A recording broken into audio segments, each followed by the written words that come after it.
بسم اللہ الرحمن الرحیم۔ السلام علیکم یورس۔ حضرت شعبی رضی اللہ عنہ فرماتے ہیں کہ ایک آدمی نے آ کر حضرت عمر بن الخطاب رضی اللہ عنہ کی خدمت میں عرض کیا کہ امیر المؤمنین، میری ایک بیٹی تھی جسے میں نے زمانہ جاہلیت میں ایک دفعہ تو زندہ قبر میں دفن کر دیا تھا، لیکن مرنے سے پہلے میں نے اسے باہر نکال لیا۔ پھر اس نے ہمارے ساتھ اسلام کا زمانہ پایا اور مسلمان ہو گئی۔ پھر اس سے ایسا گناہ سرزد ہو گیا جس پر شرعی سزا لازم آتی ہے۔ اس پر اس نے بڑی سی چھری سے خود کو ذبح کرنے کی کوشش کی، لیکن ہم لوگ موقع پر پہنچ گئے اور اسے بچا لیا، لیکن اس کے گلے کی کچھ رگیں کٹ گئی تھیں۔ پھر ہم نے اس کا علاج کرایا، وہ ٹھیک ہو گئی۔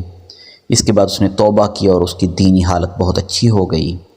اب ایک قوم کے لوگ اس کی شادی کا پیغام دے رہے ہیں، میں ان کو اس بچی کے بارے ساری باتیں بتا دوں؟ حضرت عمر رضی اللہ عنہ نے فرمایا کہ اللہ نے تو اس کا عیب چھپایا ہوا ہے، تو تم اس کو ظاہر کرنا چاہتے ہو؟